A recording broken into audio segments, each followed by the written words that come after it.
Et c'est l'heure de la revue de presse avec Hélène Frade, revue de presse internationale. Et on va commencer, Hélène, avec le sommet qui débute aujourd'hui à Bruxelles. Une nouvelle réunion pour tenter de régler cette crise de l'euro. Ce énième sommet fait une nouvelle fois la une, Pauline, de la presse européenne. Et je vous propose de commencer par le Belge Le Soir, qui évoque ce matin un sommet au mépris de l'urgence. Une énième réunion où il va être surtout question de relance économique et de perspectives à long terme, alors que la priorité absolue serait d'abord et avant tout le sauvetage immédiat de l'euro, d'après le journal.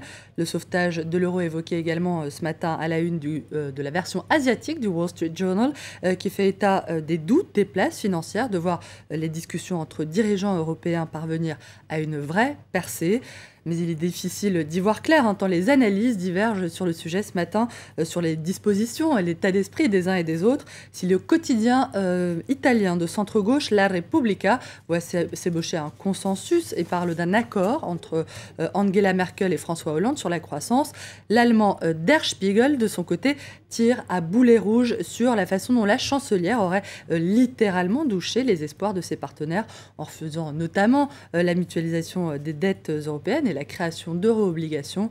Mais c'est sans doute, Pauline, le Britannique The Independent qui résume ce matin la situation avec le plus de force. Le journal compare l'eurozone à un avion qui serait sur le point de s'écraser, un avion où les 17 pilotes dans le cockpit ont forcément beaucoup de mal à se mettre d'accord, à prendre les décisions qui s'imposent. 17 pilotes qui n'auraient aujourd'hui que 3 options: tenter de reconstruire leur avion en plein vol, colmater les brèches ou bien sauter en plein vol.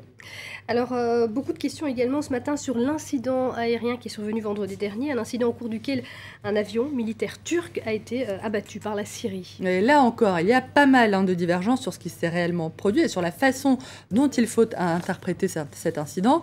D'après le quotidien Haaretz, qui cite le ministre de l'information syrien, la Syrie pourrait avoir pris l'appareil pour un avion israélien. Ce serait très possible, d'après le journal, qui explique que la plupart des jets utilisés par les Turcs et les Israéliens sont de fabrication américaine. The International Herald Tribune évoque quant à lui l'hypothèse que l'avion turc ait pu être abattu alors qu'il espionnait et ou testait les systèmes de défense syriens. En tout cas, l'armée américaine et l'OTAN sont en train d'examiner le dossier pour tenter de comprendre ce qui s'est réellement passé. Cet incident aura en tout cas accru évidemment les tensions entre la Syrie et la Turquie à des niveaux sans précédent. C'est ce que rappelle le quotidien émirati Gulf News, qui regrette ses effets collatéraux sur la diplomatie turque. La diplomatie du Premier ministre Erdogan, que rien ne semblait pouvoir arrêter il y a encore 2 ans, on s'en souvient au moment du bras de fer de la Turquie avec Israël, et qui risque d'apparaître comme aujourd'hui finalement assez naïve et inefficace après ce qui s'apparente à une sorte de retiens-moi ou je fais un malheur.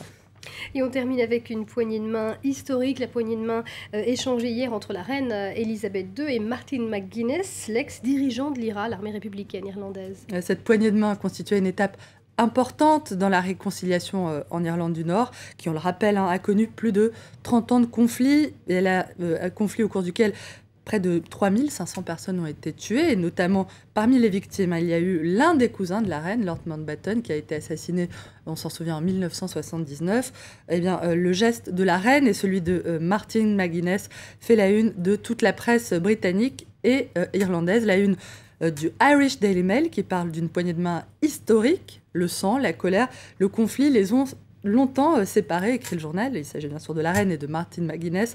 Mais hier, ils ont, par un geste simple et fort, montré leur volonté de faire enfin la paix.